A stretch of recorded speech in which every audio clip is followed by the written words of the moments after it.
Hallo und herzlich willkommen zurück zu einem neuen Flive Universe Video, heute wieder vom FEC-Server. Und es laufen die letzten 12 Minuten des Upgrade-Events, und zwar erhöhte Chance, Waffen zu sockeln. Und ja, ich habe schon damit angefangen, on-stream, habe jetzt noch die komplette Envidevs Quest-Reihe durchgemacht und hoffentlich genug Penya gesammelt, dass ich die 24 G-Projects hier verwenden kann. Wir sind auch schon bei einer guten Prozentchance. Ich hoffe, es klappt recht bald. Das hat natürlich nicht geklappt. Und habe jetzt quasi noch G-Project auf all meinen Chars, das heißt 3x8 bekommen, das waren jetzt die ersten 8 leider schon, um meinen Bloody Stuff weiter zu sockeln. Das einzige Problem ist halt, also eigentlich bin ich nicht so wirklich Fan davon, in der Waffe, die man sowieso nicht für immer tragen wird. Oh, wieso geht das nicht? Ja, eine Waffe, die man nicht für immer tragen wird oder, naja, die halt einfach nicht mehr das A und O ist, hier so viel Geld reinzubuttern. Wobei man natürlich sagen muss, naja gut, das sind jetzt alles seelengebundene Powder S10 und G-Project, von dem her, ja, ist das jetzt auch nicht so ultra schlimm. Oh, nice, das hat geklappt, sehr schön.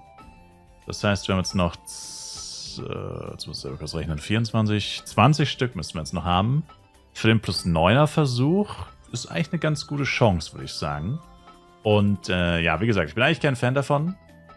Also wenn mich das jetzt jemand fragen würde, soll ich meinen Bloody Stuff 10 mal sockeln, würde ich ihm grundsätzlich wahrscheinlich antworten, eher nicht. Ich würde nicht 10 Sockel machen. Allerdings ist das momentan das einzige Equipment-Update, das ich wirklich machen kann. Das ist auch das Thema des Videos heute. Und zwar, was ich jetzt noch verbessern werde oder was so das nächste ist. Aber da reden wir gleich noch ausführlich drüber. Für jetzt ist das auf jeden Fall das aktuelle Upgrade, was ich machen kann. Und jetzt haben wir auch durch die Envidevs Quest-Reihe lauter C-Kartenboxen. Klar, 10-Karten-Boxen sind jetzt nicht gerade ideal. Also ich meine, eine Bloody-Waffe ist ja trotzdem nicht mehr Endgame-Equipment, aber zumindest gutes Equipment. Und von dem her, ja, würde man jetzt natürlich schon eher B-Karten gerne drin haben. A-Karten wäre vielleicht tatsächlich ein bisschen Overkill, das wäre wahrscheinlich zu krass. Aber zumindest B-Karten wäre nicht schlecht. Aber gut, da habe ich jetzt momentan einfach keine Möglichkeit dran zu kommen, weil die sind einfach zu teuer. Also ich habe zwar keine Ahnung, was sie kosten, aber ich kann mir vorstellen, dass sie zu teuer sind. Genau. Aber ja, jetzt sieht es eigentlich ganz gut aus, würde ich sagen. Jetzt sind wir bei über 6%. Jetzt habe ich noch 4 Chars, das heißt 12 Protects. Also rein vom Gefühl her würde ich sagen, sollten wir wahrscheinlich alle restlichen Protects oder alle restlichen Versuche mit PD10 machen. Weil dann müssten wir jetzt eigentlich schon die ganze Zeit so knappe 10% haben. Ja. Ja, doch, das ist gleich klug. Weil sonst wird es wahrscheinlich nicht ganz hinhauen.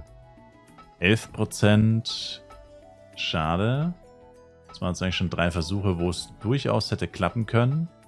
Ich bin nur so der Meinung, wenn es so 10% geknackt hat, dann ja, muss es früher oder später klappen. Ich hatte jetzt aber auch in der jüngsten Vergangenheit leider ein paar Erfahrungen, wo das ganz und gar nicht der Fall war. Aber wirklich absolut überhaupt nicht. Deswegen ist das jetzt auf jeden Fall keine Regel. Aber der Wunsch ist es. 12% sind es jetzt schon. 3 mal über 12%. 13. 14. Ja, okay. Jetzt fangen wir dann schon langsam in den Bereich zu gehen. Unlucky.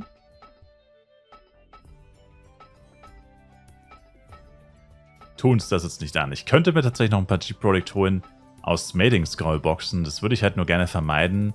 Weil das sind jetzt halt G-Products aus dem Battle Pass und aus Quests. Also das sind G-Products, die einfach G-Products sind. Und die Smelling-Scroll-Boxen sind ja theoretisch, das können ja A-Products sein, das können... Gut, hat sich erledigt. Nice, es hat geklappt. Damit haben wir jetzt 10 Sockel auf dem Bloody Stuff. Er hat... Ich kann schon nicht mehr reden. Er hat halt natürlich nur... So überlege ich gerade selber, was hatten wir überhaupt für Karten drinnen? Karten entfernen. Wait, what? Ah, hier. Naja, genau. Er hat 2 C-Karten und 2 D-Karten. Also ich habe jetzt, wie gesagt, 8 C-Karten bekommen. Das heißt, die beiden D-Karten können wir auf jeden Fall entfernen. Das kostet halt leider 5 Millionen Penya. Das ist halt richtig bitter. Aber egal. Was Mut, dat Mut. Weg mit dem Schmutz. Genau. Jetzt müssten noch 6 Int drauf sein. Jetzt ist halt die Frage... Volt-Karten oder Water-Karten. Das Ding ist halt, ich habe jetzt ein paar Mal schon mit meinem Elementor gespielt, wo ich keine Power-Ups aktiv hatte und habe schon gemerkt, es ist echt ätzend mit dem verringerten MP-Verbrauch, beziehungsweise mit meinem MP-Verbrauch, weil das echt, ja, es kostet sehr viel MP einfach. Und jetzt könnten wir hier 8%, oder? Und jetzt könnten wir 8% verringerten MP-Verbrauch durch die 8 Volt C-Karten kriegen. Hört sich nicht nach sehr viel an, ganz ehrlich, ist es auch nicht. Aber zumindest, wenn man keine Power-Ups aktiv hat, keine Refresher-Holz, kann man dann zumindest etwas entspannter spielen und muss nicht alle 5 Sekunden einen Refresher fressen, einen MP-Refresher. Ja, und ich habe gerade nochmal nachgeschaut zur Sicherheit, ob das Kinox-Set verringerten MP-Verbrauch hat. Ich war bei 100% sicher, dass es das nicht hat, aber es hat es auch nicht. Ja, deswegen würde ich tatsächlich die Void-Karten nehmen.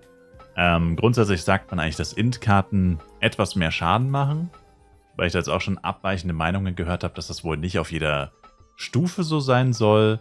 Ich habe es jetzt persönlich nicht auf jeder Stufe getestet. Aber was ich weiß, ist, dass der Unterschied minimal ist. Also bei perfektem Equipment, maximalen Power-Ups, allem drum und dran, kann es sein, dass es, keine Ahnung, lass es 5% sein. Ich glaube ehrlich gesagt nicht, dass es 5% sind. Also durchschnittlich jetzt bei den verschiedenen Stufen oder so.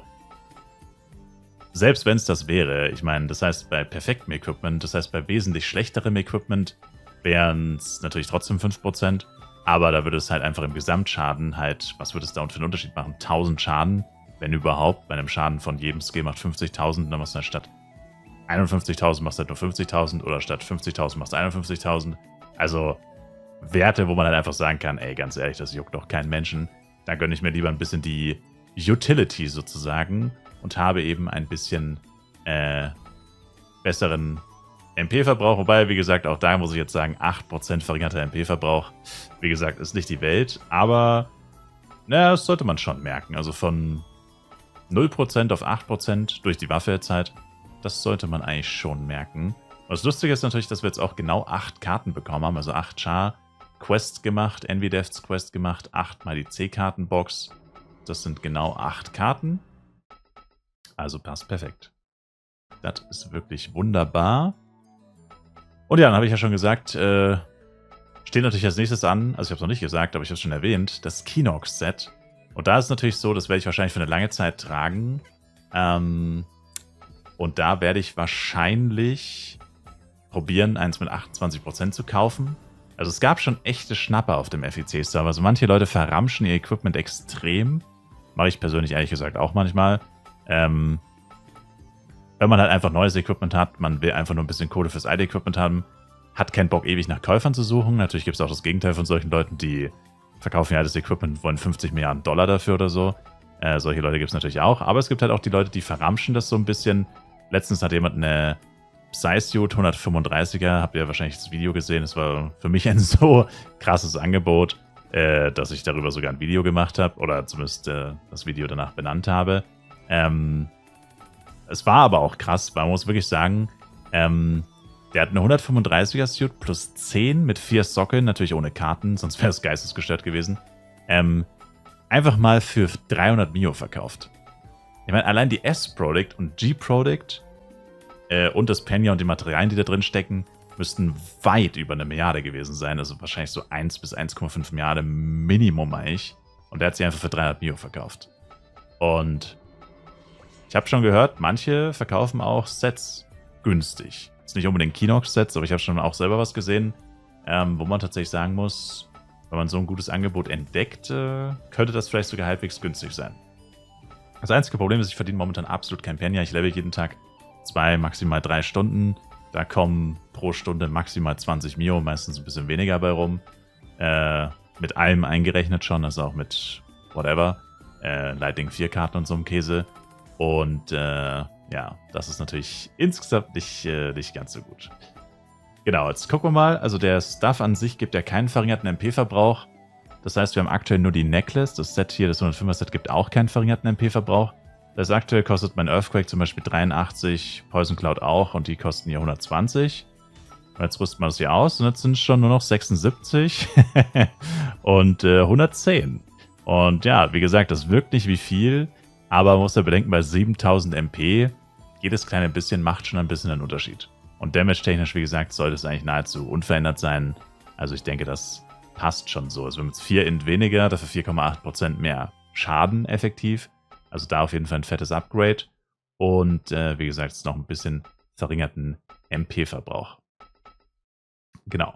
Ja, und außerdem habe ich jetzt auch ein 8% Speedset. Das habe ich, glaube ich, auch noch gar nicht groß an die Glocke gehängt, das Magical Kid Set. Ich habe es ausgeblendet, weil ich finde es jetzt pink. Naja gut, die Farbe an sich stört mich jetzt ehrlich gesagt nicht so sehr. Finde auch gar nicht, dass es so sehr pink-mäßig rüberkommt. Das ist eigentlich mehr so rot, naja, rot-weiß-pink halt, genau. Aber ja, bin ich der größte Fan davon, muss ich echt zugeben. Vor allem die Brille. Also die Brille finde ich total schräg. Also keine Ahnung, was das soll. Aber das ist nicht mal eine Brille. Es sind legit nur 2 Gläser, die in der Luft schweben. Das sind nicht mal Brillen, da ist nicht mal eine Halterung dran. Das sind einfach nur 2 schwebende Brillengläser. Genau.